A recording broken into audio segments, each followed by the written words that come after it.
ಇರ್ಬೇಕಾ?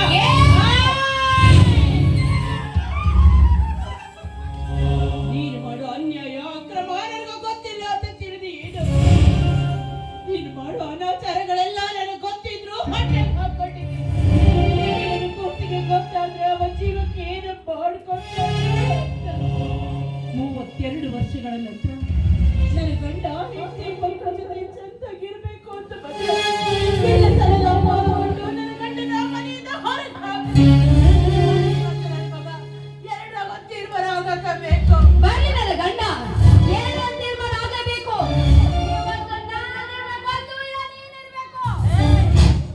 ಸೊಸೆಯಾಗಿ ಬಂದಕ್ಕೆ ಮನೆ ದೀಪ ಬೆಳಗ್ಬೇಕವ್ವ. ಆತು ಕೆಲಸ ಮಾಡಬಾರ್ದು.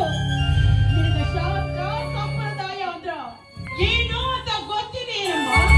ಬಾಯ್ ತಗಲ ಶಾಸ್ತ್ರ ಸಂಪ್ರದಾಯ ಅಂತ ಆ ದೊಡ್ಡ ಸಂಪ್ರದಾಯ ಬೇಕಾಗಿದೆ. ದೊಡ್ಡ ಸಂಪ್ರದಾಯ ಅಲ್ಲ, ನಮ್ಮ ಹಿಂದೂ ಸಂಪ್ರದಾಯ, 7 ಹೆಜ್ಜೆಗಳ ಸಂಪ್ರದಾಯ. ಆರೀಶು ದಾಸಿ, ಕರುಣೇಶು ಮಂತ್ರಿ, ಭೋಜೇಶು ಮಾತಾ, ಶಯನೇಶು ರಂಭೆ, ಕ್ಷಮೆಯ ಧರಿತ್ರೆ, ಧರ್ಮದಲ್ಲಾಗಲಿ ಧನದಲ್ಲಾಗಲಿ ವ್ಯಾಮೋಹದಲ್ಲಾಗಲಿ ಸದಾ ನಿಮ್ಮ ಜೊತೆಗಿರ್ತೀನಿ ಅಂತ ಹೇಳಿ 7 ಹೆಜ್ಜೆಗಳ ಸಪ್ತಪದಿ ತುಳಿದು ಅರುಂಧತಿ ನಕ್ಷತ್ರ ನೋಡಿ ಬಲವಾಗಿಟ್ಟು ಒಳಗೆ ಬಂದ ದೇವರ ಮುಂದೆ ತುಪ್ಪದ ದೀಪ ಹಚ್ಚೋದಕ್ಕ 7 ಹೆಜ್ಜೆಗಳ ಸಪ್ತಪದಿ ಅಂತಾರೆ. ಬಹಳ ಶಾಲೆ ಓದಿಯಲ್ಲವ್ವ. ಹೆಣ್ಣಿಗೆ ಇರಬೇಕಾದ 6 ಗುಣಗಳು ಯಾವುವು ಅಂತ ಗೊತ್ತಿದೆಯೇ? ಕಾರೀಶು ದಾಸಿ ಅಂದ್ರ ಹೆಂಡತಿಯಾದಕಿ ಗಂಡನಿಗ ಒಬ್ಬ ಟೀಚರ್ ಆಗಿರ್ಬೇಕವ್ವ. ಕರುಣೇಶು ಮಂತ್ರಿ, ಒಬ್ಬ ರಾಜನಿಗೆ ಸಲಹೆ ಕೊಡೋದ್ರಲ್ಲಿ ಮಂತ್ರಿ ಎಷ್ಟು ಮುಖ್ಯನೋ, ಹೆಂಡತಿನು ಗಂಡನಿಗೆ ಸಲಹೆ ಕೊಡೋದ್ರಲ್ಲಿ ಒಬ್ಬ ಮಂತ್ರಿಯಾಗಿರಬೇಕು. ಭೋಜೇಶು ಮಾತಾ, ಹಸ್ತ ಮನೆಗೆ ಯಾರ ಬಂದ್ರು ಹೊಟ್ಟೆ ತುಂಬ ಊಟ ಹಾಕಿ ಅವ್ರನ್ನ ನಗನಗತಾ ಬೀಳು ಕೊಡೋದಕ್ಕನ ಭೋಜೇಶು ಮಾತಾ ಅಂತಾರ. ರೂಪೇಶು ಲಕ್ಷ್ಮಿ, ತುಂಬಾ ಕುಂಕುಮ ಇಟ್ಕೊಂಡು ಮನೆಯಾಗ ನಕ್ಕೋಂತ ಓಡಾಡೋದಕ್ಕ ರೂಪೇಶು ಲಕ್ಷ್ಮಿ ಅಂತಾರ. ಕ್ಷಮೆಯ ಧರಿತ್ರೆ, ಗಂಡ ಏನ ತಪ್ಪು ಮಾಡಿದ್ರು ಅವನ ತಿದ್ದಿ ಬುದ್ಧಿ ಹೇಳಿ ಸನ್ಮಾರ್ಗಕ್ಕೆ ಹಚ್ಚೋದಕ್ಕನ ಕ್ಷಮೆಯ ಧರಿತ್ರಿ ಅಂತ ಕರೀತಾರ. ಭೂಮಿ ತಾಯಿಗೆ ಹೋಲಿಸ್ತಾರ.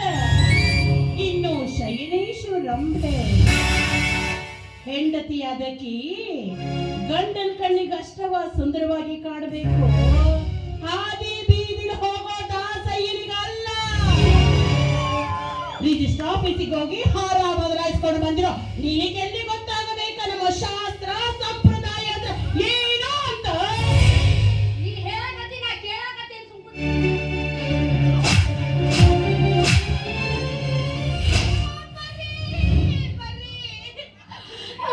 ಹಳ್ಳಕ್ಕೆ ಹೋಗ್ಬೇಡ ಅಂದ್ರೆ ಹೋದ್ರಿ ಬಟ್ಟೆಗೆ ಅಕ್ಕ. ಗಂಟು ಹಳ್ಳದಾಗ ಹೋಗುದು ಬಂದಾಳ. ಅದ್ರಾಗ ನಿಮ್ಮ ಒಳ್ಳೊಳ್ಳೆ ಪ್ಯಾಂಟ್ ಶರ್ಟ್ ನನ್ನ ಒಳ್ಳೆ ಸೀರೆ ಎಲ್ಲ ಇದ್ದು ರೀ. ಹೋಗಿ ಬಿಡಿ ಏನಾಯ್ತು ಅಂತ ಅಷ್ಟೇ ಕೇಳಕತ್ತಿದ್ರು ಹೊಡೆದ ಬಂದಳ್ರಿ. ಸಸಿಯೇ ಸಸಿ ಅದಕ್ಕೆ ಮನಿ ದೀಪ ಬೆಳಗ್ಬೇಕವ್ವ. ತಾಯಿ ಮಗ ತಂದಿಟ್ಟು ದೂರ ಮಾಡುವುದಲ್ಲ. ನಾನು ಮದುವೆಯಾಗಿ ಬಂದಾಗಿಂದ ನಿಮ್ದಿದೇ ಗೋಳಾಯ್ತು. ಮುದ್ದಾದ ಸೊಸಿನ ಯಾವ ರೀತಿ ನೋಡ್ಕೋಬೇಕಂತ ಸ್ವಲ್ಪ ಕಬರ್ ಬೇಡ.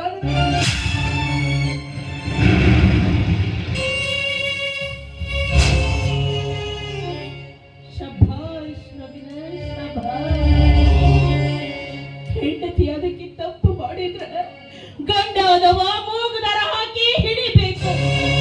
ಹೆಂಡತಿ ಮಾತು ಕಟ್ಕೊಂಡು ತಾಯಿ ಮೇಲೆ ಕೈ ಮಾಡ್ತೀಯಲ್ಲ, ನಿನ್ನಂತ ಚಂದ ಮಗನಿಗೆ ಜನ್ಮ ಕೊಟ್ಟಿದ್ದಕ್ಕ ನನ್ನ ಹೊಟ್ಟೆ ಉರಿಯಾಕತ್ತೈತೋ ಉರಿಯಾಕತ್ತೆ. ಹೊಡೆದ ಮಗನಿಗೆ ಶಂಡ ಅಂತೇಳಿ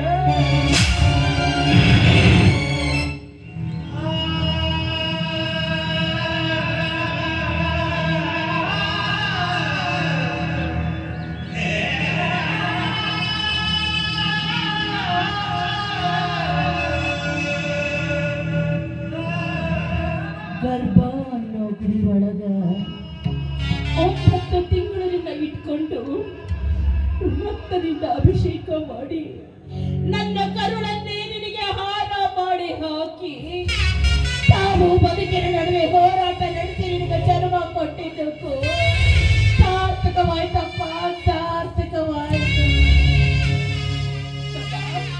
ನೀನು ಕುಡಿದು ಕುಡಿದು ಕಿಡ್ನಿ ಕಳ್ಕೊಂಡಾಗ ಎಲ್ಲಿ ನಿಮ್ಮ ಅಪ್ಪಗೆ ಗೊತ್ತಾದ್ರೆ ಏನಂತಾರು ಅಂತ ನನ್ನ ಜೀವದ ಮರಣ ಹಂಗನ್ನು ತರಿದು ನನ್ನ ಕಿಡ್ನಿ ಕೊಟ್ಟು ನಿನ್ನ ಪ್ರಾಣ ಉಳಿಸಿದ್ದಕ್ಕ ಸರಿಯಾದ ಬಹುಮಾನ ಕೊಟ್ಟಿಯೋ, ಸರಿಯಾದ ಬಹುಮಾನ ಕೊಟ್ಟಿ. ನೀ ಪರೀಕ್ಷೆಗೆ ಓದ್ಕೋಬೇಕಾದ್ರ ನನ್ನ ಕೂಸು ನಿದ್ದೆ ಹತ್ತಿ ಮಲಗಿ ಬಿಡ್ತಿದ್ದೋ ಏನೋ ಅಂತ ನಿನ್ನ ಜೊತೆ ಬಿಡ್ತಾನೆ ಕೂತಿದ್ದಕ್ಕ ನೀ ಕೊಟ್ಟ ಬಹುಮಾನ ಇದೆ ಏನೋ. ನೀ ಮನೆಯಿಂದ ಹೊರಗೆ ಹೋದ್ರೆ ಒಳಗೆ ಬರೋವರೆಗೂ ಜಾತಕ ಪಕ್ಷೆಂಗನಿನ ದಾರಿ ಕಾಯ್ಕೊಂಡಿದ್ದ ಈ ನಿನ್ನ ತಾಯಿಗೆ ಸರಿಯಾದ ಬಹುಮಾನ ಕೊಟ್ಟೆಯಪ್ಪ, ಸರಿಯಾದ ಬಹುಮಾನ ಕೊಟ್ಟೆ. ನಿನ್ನಂತ ನೀಚ ಮಗ ನನಗೆ ಹುಡ್ತಾನ ಅಂತ ಗೊತ್ತಾಗಿದ್ರ ಹುಡ್ತಾನ ನಿನ್ನ ಕತ್ತಿಸಿಕಿ ಕೊಂದು ಹಾಕಿಬಿಡ್ತಿದ್ದೆ. ಮುಚ್ಚೋ ಬಾಯ್ನ ಮಾತತ್ತಿರ್ ಸಾಕು. ನಾನು ಅದನ್ನು ಮಾಡಿದೆ ಇದನ್ನು ಮಾಡಿದೆ ಅಂತ ಹೇಳ್ತಾನೆ ಹಾಗಿದ್ರೆ ನಾನು ಮಾಡಿದ್ದೇನಾಯ್ತು? ದಿನ ಒಂದು ಕಡೆ ಊಟ, ಬಟ್ಟೆ, ಆಸ್ಪತ್ರೆ ಖರ್ಚು ಇವನ್ನೆಲ್ಲ ಲೆಕ್ಕ ಹಾಕಿದ್ರೆ ಲಕ್ಷಗಟ್ಟಲೆ ಆಗುತ್ತೆ. ಆ ಹಣನೆಲ್ಲ ನಿನ್ನ ಗಂಡ ತಂದು ಕೊಡ್ತಾನ. ನಿನ್ನ ಸಾಕೋದಕ್ಕಾಗದೆ ಬಿಟ್ಟು ಹೋದ ನಿನ್ನ ಗಂಡ ಅವನ ಮುಂದೆ ಕಣ್ಣೀರು ಹಾಕಿದ್ರೆ ಈ ಕಣ್ಣೀರಿಗೆ ಒಂದು ಸ್ವಲ್ಪ ಶೋಭೆ ಏನಾದ್ರೂ ಬರ್ತಾ ಇತ್ತು. ಹಂದಿ ಮರಿ ಅಂತವನ ಹೆತ್ತ ತಂದಿ ತಾಯಿಗೆ ಮಾಡಿದ್ರೆ ಹೇಳಿ ತೋರ್ಸೋ. ನೀನೆಂಥ ಮಗನೋ, ನೀನೆಂಥ ಮಗ. ಯಾವತ್ತು ನನಗೆ ಮಾಡಿದ್ದೇನೆ ನೀನು ಹೇಳಿ ತೋರಿಸಿದೀಯ. ನಾನು ಸತ್ರು ನಿನ್ನ ಋಣ ತೀರ್ಸೆ ಸಾಯ್ತೀನಿ, ನಿನ್ನ ಋಣ ತೀರ್ಸೆ ಸಾಯ್ತೀನಿ. ತಾಯಿಯ ಋಣ ತೀರ್ಸೋಂತ ಮಕ್ಕಳು ಹುಟ್ಟಿಲ್ಲ, ಹುಟ್ಟೋದು ಇಲ್ಲ. ಸಾವಿರಾರು ರೂಪಾಯಿ ಕೊಟ್ಟು ನಾಯಿ ತಗೊಂಡು ಬಂದು ಬೆಡ್ರೂಮ್ನ್ಯಾಗ ಮಲಗಿಸ್ಕೊತೀನಿ. ಸಾವು ಬದುಕಿನ ನಡುವೆ ಹೋರಾಟ ನಡೆಸಿ ನಿಮಗೆ ಜನ್ಮ ಕೊಟ್ಟ ತಂದೆ ತಾಯಿನ ಕರ್ಕೊಂಡೋಗಿ ಅನಾಥಾಶ್ರಮಕ್ಕೆ ಸೇರಿಸ್ತೀರಿ. ನಾವು ಸತ್ತ ಮೇಲೆ ನಮ್ಮ ಫೋಟೋಗ ಹಾರ ಹಾಕಿ ಕೈ ಮುಗಿದ್ರೆ ನಾವು ಬರೋದಿಲ್ರೋ. ಇದ್ದಾಗ ಅಪ್ಪ ಅವನ್ನ ಚಂದಾಗಿ ನೋಡ್ಕೊಳ್ರಪ್ಪ, ಚಂದಾಗಿ ನೋಡ್.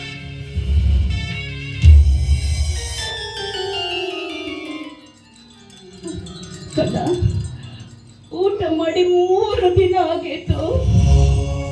ಹೊಟ್ಟೆ ಬಹಳ ಹಸಿಯಾಗತೈತೆ, ಸುತ್ತಾಗತೈತೆ. ಒಂದು ಅನ್ನ ಇದ್ರೆ ಕೊಡ್ತೀನಪ್ಪ. ನಾನು ಇವತ್ತು ಅಡಿಗೆ ಮಾಡಿಲ್ಲ. ಐತಿ ಅನ್ನ, ಅದು 3 ದಿವಸದ ಐತಿ. ಹಳಸಿ ನಾರಾಗತೈತಿ. ನಾಯಿ ಹಾಕಿದ್ರೆ ನಾಯಿ ಸತಿ ತಿನ್ನಲಾಗೈತಿ.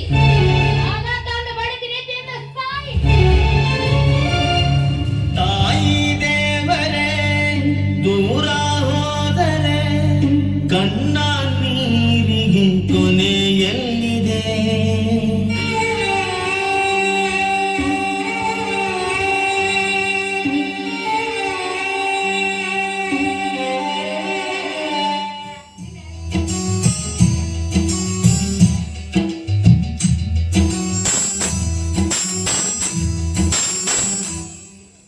ಮಕ್ಕಳು ಬೇಕು ಅಂತಾರೆ, ಮಕ್ಕಳು ಇರದವರು, ಮಕ್ಕಳೇ ಇರದವರು. ಮಕ್ಕಳೇ ಬೇಡ ಅಂತಾರೆ, ಮಕ್ಕಳು ಹೆತ್ತವರು, ಮಕ್ಕಳ ಹೆತ್ತವರು. ಈ ಭೂಮಿ ಇವರಿಂದ ಈ ಬಾಳಲ್ಲಿ ಕಣ್ಣೀರು ಇವರಿಂದ. ಮಕ್ಕಳು ಬೇಕು ಅಂತಾರೆ, ಮಕ್ಕಳು ಇರದವರು, ಮಕ್ಕಳೇ ಇರದವರು. ಮಕ್ಕಳೇ ಬೇಡ ಅಂತಾರೆ, ಮಕ್ಕಳ ಹೆತ್ತವರು, ಮಕ್ಕಳ ಹೆತ್ತವರು.